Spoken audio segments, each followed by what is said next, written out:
Hello, everyone. How's it going? So, we're now 16 weeks into the NASCAR Cup Series season, following that pretty decent race in Mexico City. And now I want to take a look at the situation at the cut line heading into Pocono weekend. So, I think there are a few drivers that we're going to want to watch this weekend on the cut line. So let's take a look at what's going on. So to go over the current status of the bubble, um, we have Bubba Wallace in 13th place at plus 57 points to the cut line. Chase Briscoe, 14th place, plus 39. Alex Bowman is in 15th, plus 22. Chris Buescher is in 16th, plus 19. Now to go below the cut line, 17th place is Buescher's teammate Ryan Preece, minus 19. 18th, we have Michael McDowell, minus 43. He moved up quite a few positions following Mexico. 19th, we have AJ Allmendinger, minus 45 to the cut line. 20th is Kyle Busch, minus 50 to the cut line. 21st, Carson Hocevar, minus 60 to the cut line. And 22nd is Ricky Stenhouse Jr., who is minus 61 to the cut line.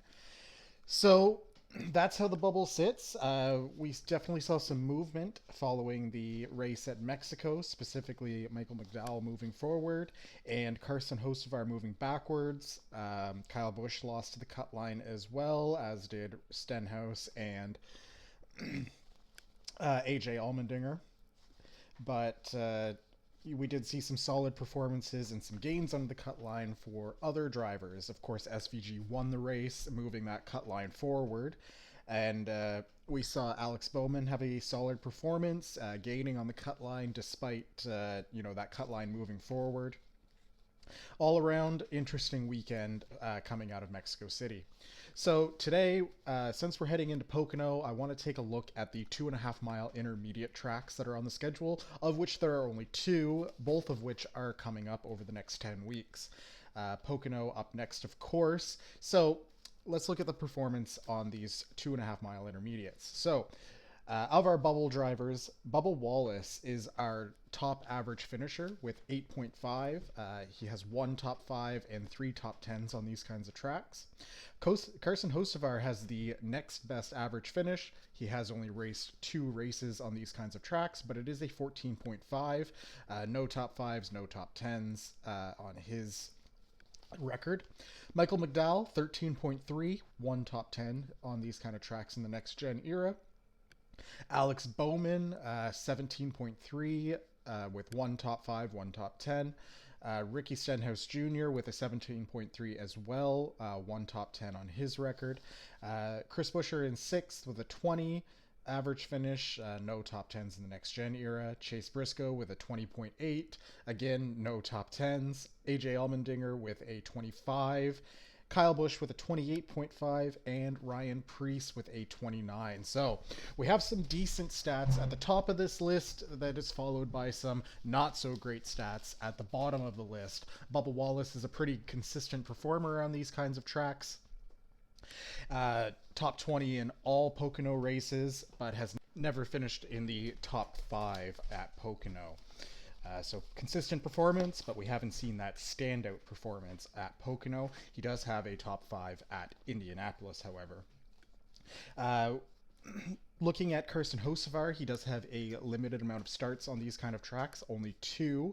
He was top 20 in both of these large oval style races. And I think with his improved overall performance this year, we could see some very good performances on these 2 tracks in the coming weeks for Carson Hocevar. Of course, it's worth noting that we could also see some stinkers. Carson Hocevar is a pretty inexperienced driver compared to most of the field. We saw that on display in Mexico City. I am still high on Carson Hocevar, however. I actually do think he has a solid chance of making the playoffs. And I expect a couple good performances on these 2 tracks for him. Another driver I want to take a look at is Kyle Busch. Now, he does only have an average finish of 28.5 on these tracks, but I do think this average finish has masked some solid performances where he just didn't get the finishes that he was looking for. 2022 Pocono, he did finish 2nd and led 63 laps, but he failed post-race inspection. That was, of course, in the 18 car for Joe Gibbs. Arguably his performance has not been as good since moving to the 8 Richard Childress racing car. 2024, he wrecked on lap 120. Might have come away with a decent finish, but got caught up in that wreck later into the race. And then 2024 Indy, he led laps, was running in the top 5 late, but spun out going into the end of the race. Very unfortunate performances. I do believe that is a byproduct of racing in that number 8 RCR car. It just doesn't have the consistent speed, and I think Kyle Busch finds himself in a position where he kind of has to overperform the machine and gets himself into these bad spots. It's unfortunate. I would like to see Kyle Busch get another win, but as time goes on, it's looking less and less like that is going to happen. And the last driver I want to highlight is Alex Bowman. Alex Bowman has an average finish at Pocono of 12.5. Pretty strong performer there, which does include a top 5 finish. And he has won there in the past, just not in the next-gen era. I do expect a solid performance out of Alex Bowman this weekend. I kind of believe he needs to have a solid performance this weekend. He's Hendrick car, of course, and he has had some rough weeks, but we did see some signs of life at Mexico City with the top 5 finish. Just unfortunate his car didn't quite have enough to hold on to a better finish than what he was looking at, but the chance at a win was out of the question. SVG was much too strong at that track. So that's a look at the drivers that I believe are notable for this upcoming race at Pocono, and I expect to see some movement at the bubble this coming weekend. Now, I do also want to take a quick look at the regular season points standings. I think that we've seen William Byron take a little bit of a lead here, but I don't think that is a fully secure lead. However, I do think there is a limited amount of actual contenders for this regular season points championship. So just as a rundown, we have William Byron here at 604 points, Kyle Larson, who is minus 67, Christopher Bell, who is minus 80. I do believe those are the only realistic 2 that could challenge William Byron for the regular season points championship.